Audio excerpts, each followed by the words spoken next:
What is your opinion over the overall presentation of AEW Full Gear from last night? I feel worse about AEW now than I did a year ago. I mean, I think that's fair. I think that's which is fair. not good. Last it's not good. Because here's the problem. Last year was bad. I know. Last year was bad. But here's the problem. Here's where I realized this yesterday. I was like, okay, the world champion's not MJF. John Moxley's fine as world champion. They have great wrestlers yet. Like, I went down this list, right? And I was like, this is why, because I'm just not feeling it. Everything should be better than last year, and it's just not. I don't think it's worse because, like, last year, listen. The MJF universe was not good, right? It was real bad, especially around this time last year. I'll even say that, like, the storytelling last year was like almost to the point where it became like nonsensical. Whereas this year, it feels like the story.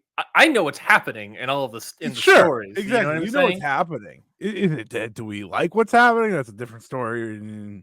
There's a lot of things going on, but I don't want to come onto this podcast and be the bad faith I hate AEW guy, because I don't hate AEW. I am not one of the many that hate AEW. But at the same time,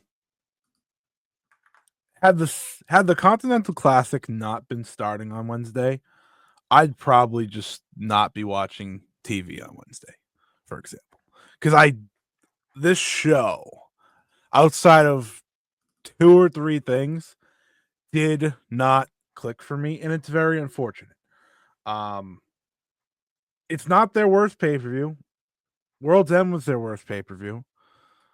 Or one of the All Out from a couple years ago when MJF fought Moxley. But I'm watching this, and I'm watching the way the show ended, and I'm just like, what is going on? Like, I don't know what's going on in this company right now. But I do.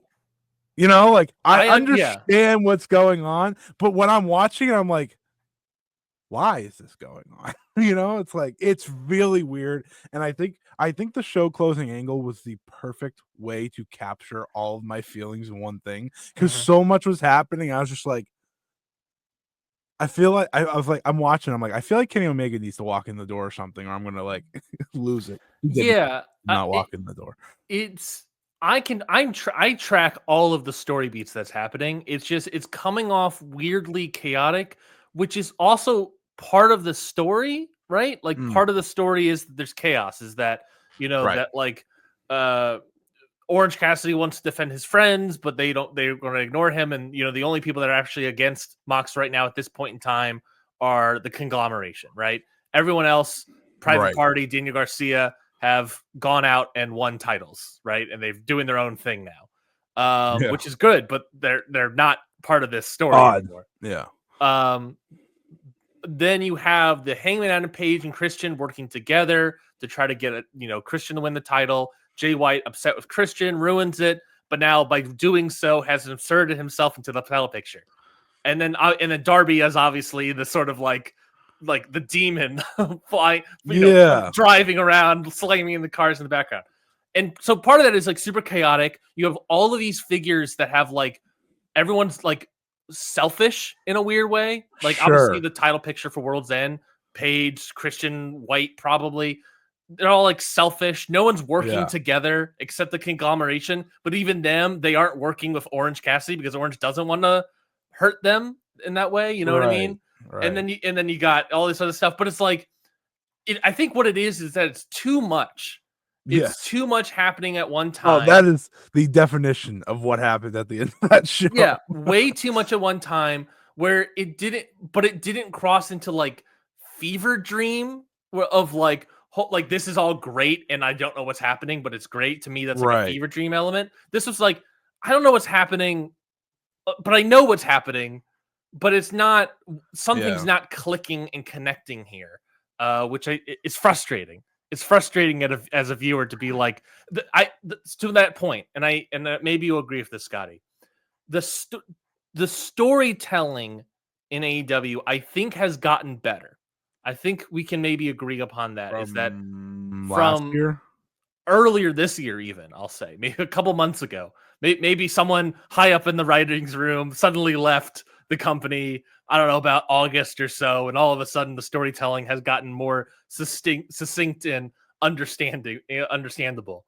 I don't know who that may be, who may have left the writers' room in August. That was a higher up in the writers' room. I don't know. Just naming a guy. Bryan Danielson? Oh no! I was gonna say another guy that has not Jeff Jarrett, but another Double J. But I think the storytelling has gotten better. But I think the way they're telling the story, they haven't figured out the presentation yet, and I think that's where the disconnect is. And a good story is good, but if you're not telling it well, I think you're going to lose people, and it sounds like it's losing you, Scotty. Oh, it sure is. And I mean, I've been saying this for a while now, but I keep giving it hope. And now, like, the C2's here, so it's like there's gonna be this nice band-aid for a month. Yeah, right. Yeah. I say all this story, but like, does any of it matter when the C2 is happening? Yeah, anymore? That's the thing. It's like it's very confusing, and I think this is my main problem with AEW now. Is there's so much happening at once. There's so much happening at once. And the fact that you walk away from it saying, but does it matter, is a problem. Because like I don't know if it's gonna matter. I don't know what's gonna matter. I think this Moxley Death Riders thing is starting to slowly not be good for me, which is a shame because I was very into it when it started. I was very into it the first couple of weeks. And now it's just like, and it's part of what you were saying. It's like the only good thing I could take from the end of the show segment is there were actual main eventers involved, which is good. I think an improvement, which is what we've all been asking for. But again, one of those main eventers is trying to help someone else become world champion. One of those main eventers who continuously loses in every match he wrestles for some reason. But it's a weird spot we're at right now. Yeah, for me. And watching this show, I walked away saying, "Oh, I don't need to watch. I can just like start doing what I do with like Raw or SmackDown with Dynamite is watch little parts here and there, watch a good match, and call it a day." C2's here though, so I will watch full show now. So they're lucky. Their timing's lucky, I don't know. It's just I don't even know what the solution is. It's just like there are things to appreciate from this pay-per-view. Yeah, well, we'll talk. There are legitimate things to appreciate from this pay-per-view. I think 3 things specifically nailed what they were supposed to nail, and everything else was this was a struggle or this was a problem. But we'll talk about it. Yeah, and I think maybe part of it as well is that like the live crowd element of it all. You have obviously everything that's happening in the stadium, right? Sure. And then obviously you go to the live stuff of the car stuff in the back, and that's obviously taped or live to tape, all these sort of things. And obviously you can't show that in the arena. That's whatever. But I think there was just almost too much happening. And I also think that so here's a thing I thought about as I was resting my little head last night was what is interesting is that I do like the fact that the show closing angle did not have anyone come out to music. There's gonna be a very specific nitpick in a weird way, and not really a nitpick. I like that no one came out to music, but the crowd in AEW, whereas it once was exciting, and you have obviously the ultimate Mox moment of him coming from the crowd, AEW Double or Nothing, popping up, destroying Omega and Jericho, and leaving all that stuff. Like one point where like that worked. In this company, it feels like this crowd has now been fully trained to look for music first and pop to the music. And I think like no one really reacted when a lot of these people came out. Willow got a good pop. That was about it. Willow got a good pop. Obviously, Darby got a pop, but that's different. Yeah, I Hangman mean, got a realization. yeah, Hangman It was sort wasn't of a like, pop. It was like, it was like hold a on. huh? Excuse me? Yeah. And then Christian came out and was like, well, it's a lot of that right now. The Yeah. reactions that we're getting from the crowd, I think, and I think we're getting what we're sort of circling around, and from the online audiences, it's not really a gasp of excitement Yeah. or or fervor, happiness, whatever, something cool is happening. It's more of Yeah. like a, oh, what's this? Like, this is a new Yeah. this is a new development. I'm Mhm. interested in it. The crowd, I think, was interested in the show closing angle, but it was just sort of like, that's not a good reaction that telegraphs on screen properly. Yeah. And I maybe the music could have helped with that excitement, just to artificially inflate that excitement. I guess I what I'm think getting the at. crowd does a good job of capturing the mood of AEW Yeah, yes. all times, right? Like Yes. when the crowds were hotter than hot, the brand, and that's kind of how wrestling goes. If a crowd is hot, the show's going to be hot no matter what. And Listen to the crowd. I, I Easily I listen I to the crowd. think this wasn't a bad crowd, but the way that this company is booked right now and what they're watching, I think they kind of reacted to exactly that. That's how they were reacting throughout the show. Um, They don't know the how good, to react. You know what I exactly. mean? The good stuff got the reactions. The bad stuff got nothing. And I think Mhm. that's just where we are right now. Yeah, so an interesting show. I guess we'll talk about the main event since we're already here. We've already talked about all the show closing angle aspect of it all. I thought the match was great. I thought Orange Cassidy's blood looked better in the here than it has in previous matches with Moxley and Orange. I thought they worked really well.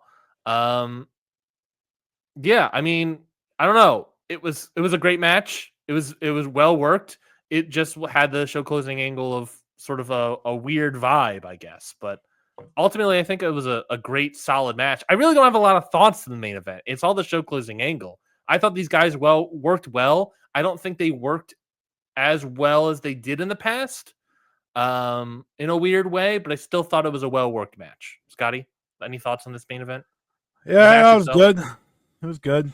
Hmm. Um, I didn't go like high on it or anything. It was just kind of there. I don't know. Moxley matches are weird for me at the moment. Like, and I like Moxley a lot. I'm not one of the guys that hates John Moxley. There's a lot of people that hate John Moxley these days. I don't hate him, but I watched this match and I was like, it's just the flow is not clicking. I think for me, like there is a weird flow to the way, because I understand what they're going for. He's this destroyer that goes through people, which is fine because that's essentially been what he's been his entire run. Yeah. Um, but if you're gonna do that, I feel like you should have a way more decisive win. Yeah, the finish being the sort of like briefcase distraction stuff, Yeah. and Mox getting sort of he does, hits his finisher, but Well, gets the Yuta win that hits the way. Basaiku knee. Yeah, like the finish being that, and I guess it makes sense. Again, this is part of the story and all this other stuff, but like the idea, and I'm not going to just poo poo. Here's the thing, right? I'm not gonna poo poo the idea of like, if it's not part of the story, then it's bad. But like this was part of the story. The story is that Orange Cassidy actively didn't want his friends to be involved, and so the numbers game got to him very simply and easily, right? That's I very, agree. but like, I don't. This is the first defense. Make it a decisive win, Yeah, I think like especially following the way Wrestle Dream ended. I think this story told Orange Cat was more so the finish of the match, more so put over Orange Cassidy's failings as a leader than John Moxley's domination as a force, Yeah. right? Like Yeah. like the finish of the match is that Orange Cassidy did not count for Wheeler Yuta, did not count for all these numbers, or he did and actively chose against it because he didn't want his because he's too loyal or too loving of his friends, and that was bad for him. And that's it. It wasn't about like John Moxley outsmarted Orange Cassidy. Yeah. Orange Cassidy Sure. allowed this to happen to him. So he got his, in a weird way, comeuppance for his incorrect call, right? It's I his also failings are the finish. I also think the problem is that this should not have followed Bobby and Swerve because they were doing the same type of match. Oh, it should not have followed Garcia Perry, Ricochet Takeshita, Bobby Swerve. Well, yeah, the entire making of this card was a choice. So many things of the babyface working from underneath the entire time in matches that did not need to be the case. Yeah, I agree on that. But like, I watched Bobby and Swerve, and I thought they nailed what they were supposed to do for that match. And then I watched this match, and I'm like, this is supposed to be very, very similar. But bloody? But bloody, which is fine. That's a fine element to change things up. I understand the use of blood. But like, it was in some ways the exact same because I'm like, they're making Bobby Lashley feel like this monster who's, unbeatable. He beat Swerve clean at the end of the day. He beat 2 guys on Wednesday. Right. He beat Swerve clean, by the way, the former world champion. But Jon Moxley, the guy that's supposed to be taking over AEW, does not beat Orange Cassidy clean. I understand that works to the leader part, yada, yada, yada. But I just would have had a decisive win here. This is the type of match I feel like you want to have with like Mark Briscoe, not Orange Cassidy. This one that they did, because one, I think people would be way more into it. I just think that's the connection Mark Briscoe has right now, and it would have been like for the AEW World Championship for the first time, type like that. We've seen Orange Cassidy in this spot and with Moxley, so to me, it would have been fine to do the decisive one-sided win because I've seen them already do the Orange Cassidy can beat Jon Moxley match. Yeah, if that makes sense. Yeah, and I think that's the thing is that like I think like Mark Briscoe in a weird way would be more compelling as like a leader that people feel like they could rally behind.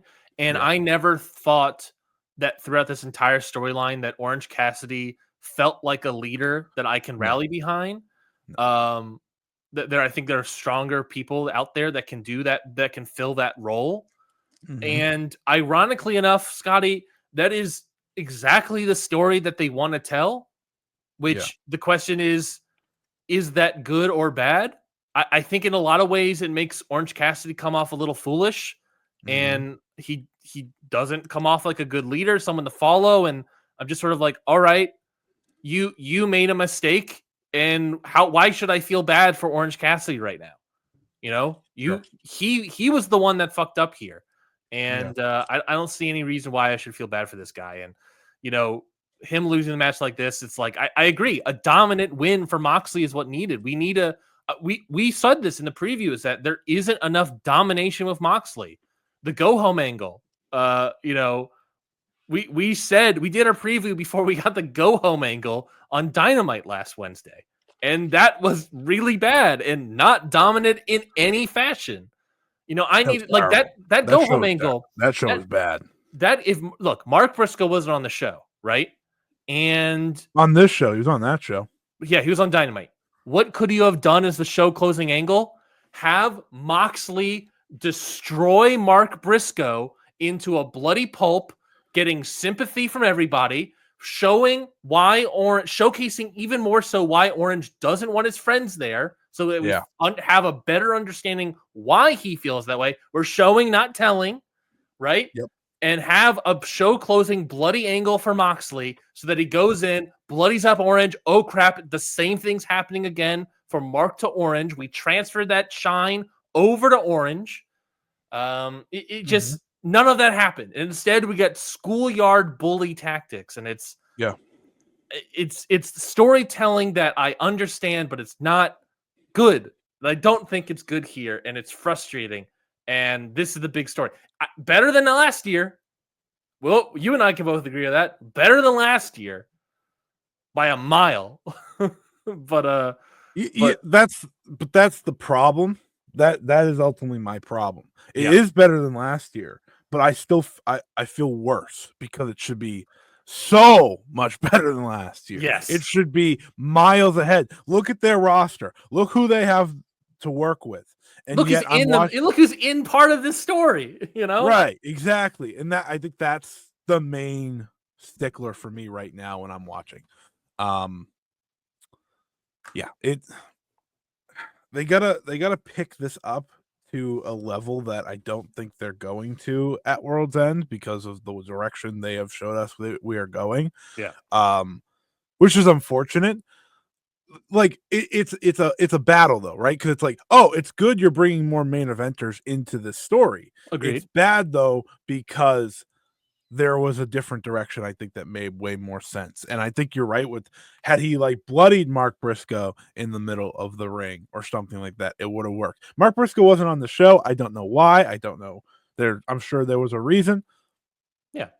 That being said, I see Kyle O'Reilly twice, and after Wednesday, I didn't want to see him once. So, I just had to get that in there. Oh, I love that. And a good reason maybe you don't want to bloody up Mark Briscoe is that he maybe is moonwalking into the C2, and you don't want to do this angle. But like we've seen people get bloodied up and then they show back up. Like I think because then you can just tell the story of Mark Briscoe losing again if you wanted to, right? Right. He's coming in injured, and Mark Briscoe just felt like the perfect opponent for this kind of match that they wanted to go for, while Orange Cassidy, because of the way they've built him through the years, he gets destroyed. It sets a message for the rest of the reign, and I think that's the problem. This was the first defense, not the second or third or fourth. And that's why I like doing the Mark Briscoe bloody angle idea on Dynamite, because if you're not going to do Briscoe for this sort of defense and you want to do Orange Cassidy, that's fine. By doing something to Mark Briscoe and then doing it again to Orange, you're going to transfer that connectivity of sympathy to the two wrestlers. And now in here you lose a little bit of it by the lack of storytelling, I think. It is more cohesive. It's still missing marks for this. It's missing Mark. All right, let's move on. Let's move on with the show.